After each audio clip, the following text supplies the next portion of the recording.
Alrighty, welcome everybody. Thank you so much for joining us today. Interesting show. Today we are meeting guests who are born with a condition known as intersex. Intersex is not common, but when found, is found in humans and animals at birth or even a few years later. It's a variation in sex characteristics, including chromosomes and genitals, that do not allow an individual to be identified as simply male or female. Meet John and Cynthia. They were both born as intersex individuals, but didn't discover that until later on in life. Welcome to you both. Nice to see you. John, let's start with you. You actually found out that you were born intersex much later in life. Tell us the story. Well, let's see. When I was first born, I was actually, we were both born in the same hospital, 9 years and 9 months to the day. Yep. And Wow. basically, what happened was I was circumcised too early, and I stopped breathing, and they had to keep me in the hospital for another couple of weeks. Wow. Because they had to, I had turned blue, and they had to shove a tube down my throat to revive me and feed me and whatnot. And wow. I was, when I got home from the hospital, they said, well, just keep an eye on your child, see that if there's any complications. Well, nothing much happened. And then around 2.5, I had a hernia operation. That I didn't realize, until much later in life, was actually because the hernia was caused by undescended testes and some ovarian tissue. And when they went through and fixed up the hernia, they fixed that up too. And that's when they made the discovery, actually. You actually had ovarian tissue. Yeah. And so, wow. Yeah, but they didn't actually want to talk about it. In fact, they kind of, said, well, I'm sure that everything will be fine, kind of, Right. And I was raised as a boy, and I pretty much, had I wouldn't say a typical childhood, because I never really felt like another little boy. I knew I wasn't a girl, but I didn't feel like a boy, and There's always was sort of something different that you sensed. Yeah, I was right? somewhere in between, and or felt that way. And then I was one of the earliest recipients of something called HGH, which is human growth hormone. Mm-hmm. And back then it was made by out of the pituitary of cadavers. So it was we joked that it was sort of like a George A. Romero, brains kind of goof. Yeah, we have done talks even for some medical classes where we get people laughing by me chasing this one around with my arms out like a zombie. So, they had to do all kinds of tests on me because I was on what was considered an experimental medication at the time, and we got the medication because of a grant from the National Institute of Health. And did it have anything to do with the condition, or was it about your hernia? Well, no. The human growth hormone was given because I was actually a very short stature. I was in the lowest 10th percentile for people boys of my height, I guess. For my age, I was much smaller than all the other kids. I looked younger also, and currently I'm 46, but people tell me constantly that I look very young. You look a lot younger. I was Yeah. just gonna say. And so when I went to college, junior college, I still hadn't gone through puberty yet, and my first year or two, and I had basically gone through this whole thing where people would assume that I was the child of the professor because I looked like I wasn't old enough to be in college. And when my 20th birthday hit, they gave me my first testosterone.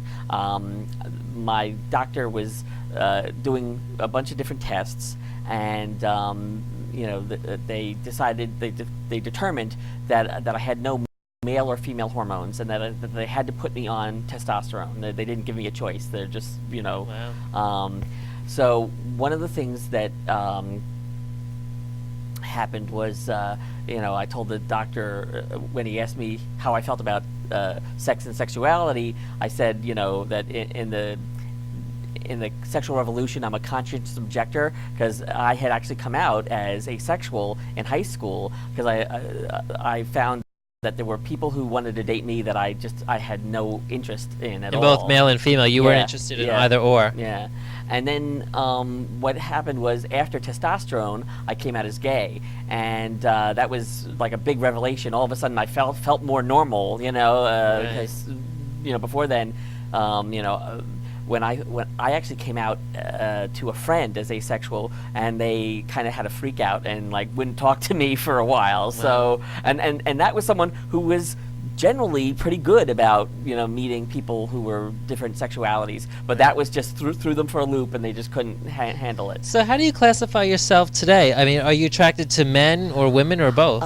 Usually I'm interested in men, and most of the men that I date are bi, so because they kind of like the fact that I'm in between. And maybe they like playing with my fishnets, who knows. But anyway, they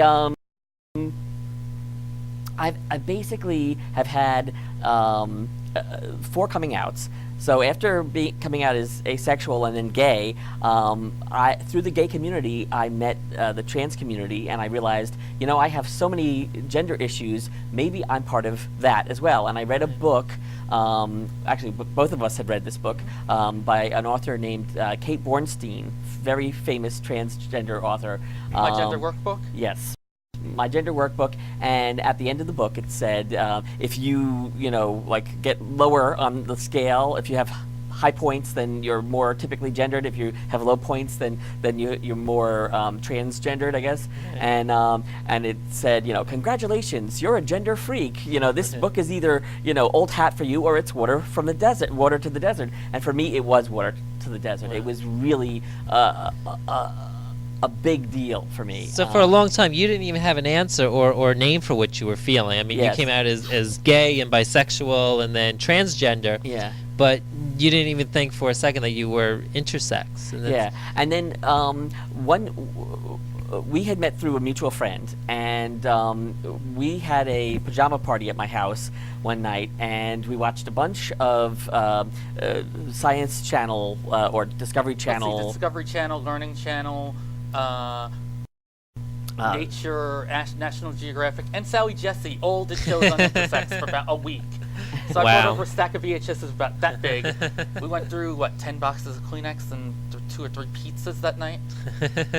And And then an amazing discovery. yeah, and we We'd were, look up from the screen every so often and be like, hey, didn't you go through that? And you'd be like, yeah, didn't you go through one of those? And at the end of the entire weekend, we were like, okay. So did you both always feel like you kind of lived in the dark, not knowing what was going on in your head, or not having a name for it? Absolutely, yes, because when you don't have a word for things, it's like I know I'm different, and everyone treats me like I'm different, but how do I don't know what explain it any of is. it? Well, the word intersex I don't think existed even when I was a kid. You actually explained it, we were talking before the show, you actually had a really good definition for Oh yeah, I was about to intersex. say that because while I like what you had in the beginning, the definition that we use as speakers and advocates on behalf of the intersex community is that intersex is the current term that refers to being biologically in between or outside the expected standard definitions of male or female, whether that's by hormones, chromosomes, genitalia, or other sex characteristics.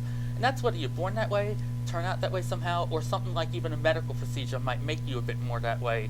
In my case, for example, I've never been diagnosed as intersex, and that's actually been a major contention for our community. Is for years it had to be seen as either you're diagnosed as such or you're not, and that used to even be the case for parts of the transgender community. Transgender is different from intersex, by the way, in case anyone is not sure of that. Well, transgender is more people who are feeling like they're trapped in their own body, and they go on. I mean, we've done transgender That's one shows of the on this older show. definitions. Now it's a broad umbrella term that can relate to anyone who in any way feels, identifies, or lives as a gender other than the one they were expected at as birth. Interesting. So, transgender, as I said, is identifying or doing stuff related to a gender other than the one they expected you to be. That's gender identity. Then there's intersex is a biological thing, as I said, that has to do with your biological sex, that you're male, female, or some kind of intersex. And those are totally different from sexuality, which is who you're attracted to. And you can be intersex and trans, you can be intersex and not identify as trans, you can be intersex and straight, intersex as LG or B, lesbian, gay, bisexual. How do you identify yourself? I was about to say that. Okay. I'm in your head. Yeah, I was about to say that. And well, I actually like the current term intergender, which refers to being biologically intersex, but also transgender identified. I am somewhere on the genderqueer spectrum, which refers to people who don't identify 100% as men or women. I live more on the woman's side of stuff, but not exactly 100%. Though, okay, if anything I wear might be considered cross-dressing, fine. I prefer the foofier girly stuff. But yeah, I identify in terms of gender identity definitely more on the feminine side of genderqueer. As far as sexuality, the mainstream word might be bisexual. I prefer omnisexual because for me it's not just that I'll date men or women, especially because I'm not 100% either myself. I will date anyone who I find cute who's going to treat me right. I will hook up with them regardless of what's between their legs or whether they consider themselves a dude or a girl. And your situation is a little bit different than John's because he actually hadn't gone through puberty till much later in life. You actually went through 2. Yeah, actually that's the other thing. That's why I definitely wanted to mention hormones, because I've never had my chromosomes tested. In fact, I've been told that's a pretty darn expensive test. We often joke, yeah, give me the money, I'll debate buying a Mac computer, $1,000 worth of comic books, or $1,000 of expensive dresses and high heels. And well, I'll figure out which of those I'm going to throw that money at. So I've never had my chromosomes tested. I've never been through any medical diagnosis exactly. As I said, one of the big things for our community is that we've had to fight for the right just to determine that we are, ourselves, instead of having to be identified as such in the medical system. And that's not me dissing the medical system, it's more that it's our lives, regardless of whether it has brought us into contact with a doctor. So, yeah, okay. So, my family tried to raise me as a boy. I have a loving, kind, accepting family who just had no idea of any of this, and so I've had to drop it all on them. They're pretty cool people, though. They just never heard about any of this before I brought it home to them, essentially. How accepting of it were they? They're pretty cool. They're really sweet, kind people. Maybe a little overprotective at times, especially if there's like a hate crime or something in the news, forget about it.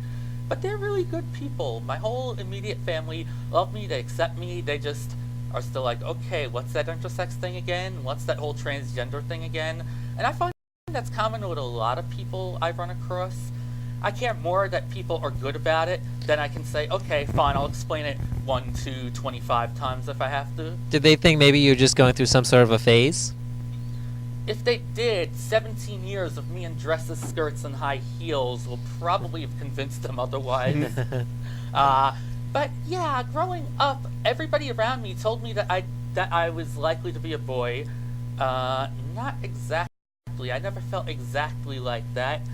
And I never knew exactly what I considered myself on that, because the word transgender is an umbrella term now, but back when I was a kid, it was exactly the way that you were talking about it. I mainly saw people on talk shows who were clearly trying to go from the gender they were expected to be to the one they clearly 100% felt themselves to be. And for me, it's just I did not feel that 100%.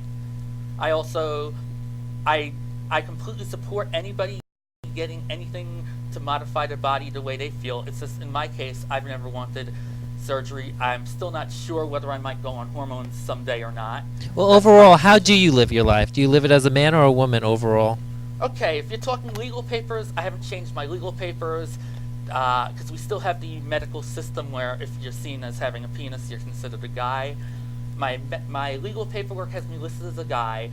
I live more as on the girl side of things and as openly trans and intersex, especially since, as I've said, I had 2 puberties. I had the first one at around the expected time, 10, 11 years old, though it was not exactly the expected puberty. It took a bit longer. It was actually a bit physically painful at times. I think you asked whether I consider my genitalia different from what's considered regular for a guy. I'll give you a little bit of TMI. It's tiny. They're huge. That's all I'm going to say. But it definitely was not the most physically comfortable. Besides all the emotional stuff of being told, "Oh, you're a guy," yet feeling not exactly like I was 100%. My family was always good to me. My teachers were always good to me. School was not always the easiest. I took a lot of bullying until high school, and then some very large young women decided to bodyguard for me. One of them asked me to the prom, and if I thought I could have gone in the whole wedding cake ball gown thing, I might have actually gone. I didn't come out about any of this until age 19 or so on the, on sexuality. I'd say about 18, 19 years old after I got done with high school.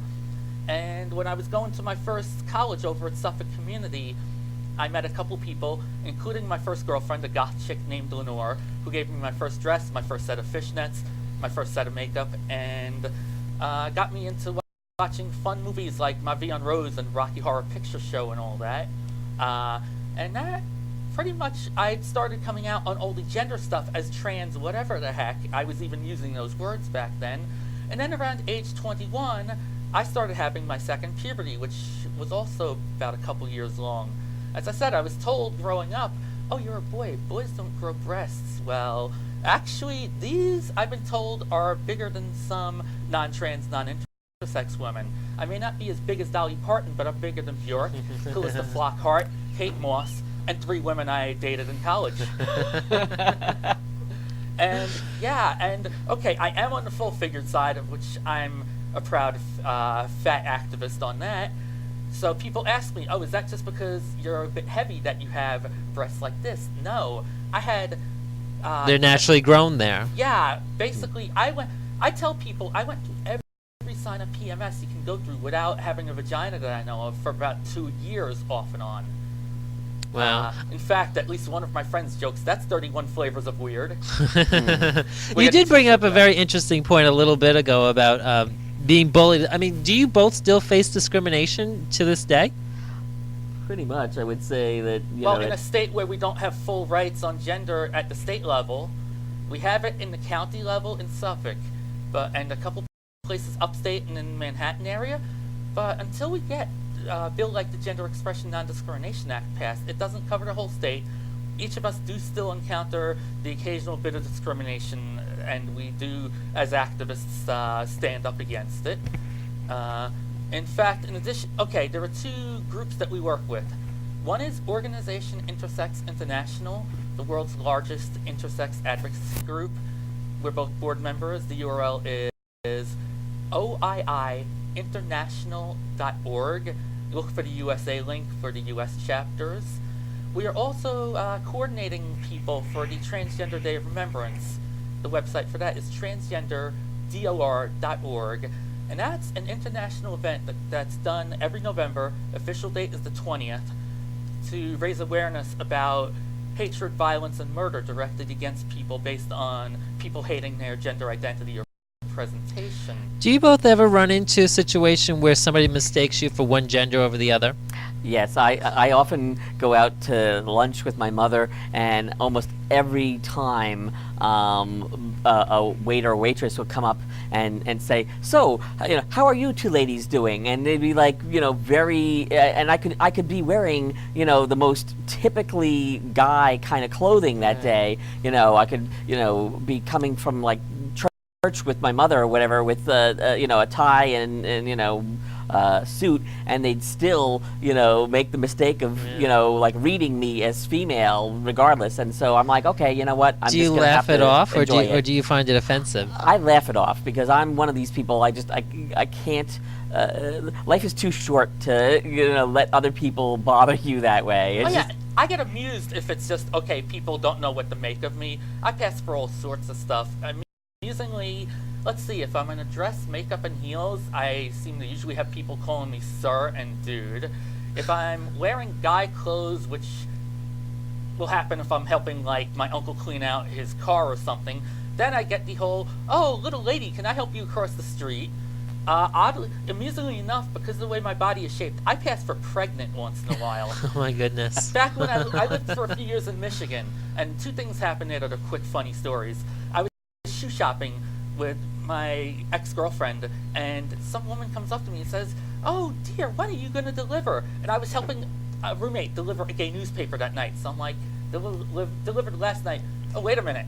Okay, so I can either explain that if I can get pregnant, it'll be the National Enquirer, or I can just make up some answer for this lady on the street. Then I got lost walking one time in October, and I knock on the first safe-looking door I find. This little old lady comes out. "Oh my God, you poor dear, how long have you been walking in your condition?" And I'm thinking it's October 23rd, my boots are starting to get cracked. Oh, crud, she thinks I'm pregnant. She calls up, "Elaine, come help this young pregnant Jewish lady get home." And I'm thinking, if it gets me unlost in a scary section of town, I'll be Jewish, I'll be a lady, I'll be freaking pregnant. Just, let's get going.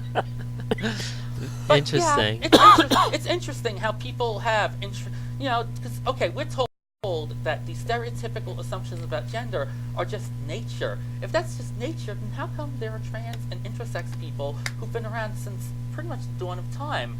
The old unpolitically correct word for intersex is hermaphrodite. Well, hermaphroditos is a Greek god/goddess. Absolutely. I mean, and both of you, being born with this condition that you have, I mean, you do a lot of public speaking on it. What is the awareness that you're trying to raise to these people that you speak to? We have all kinds of issues. One of the best things that ever happened during some of my talks was that some people decide to spontaneously come out. That's a good thing. Oh yeah, when we did a talk at Suffolk, was that Ammerman 2 years ago? Something like 7 people came out as trans or intersex or gender questioning. Yeah, and I've also had a case where somebody came up to me and said, I need an endocrine doctor. Can you recommend one to me? Because I think I have what you had. I haven't gone through puberty yet, and my parents are too conservative to let me. This was a transfer student speaking.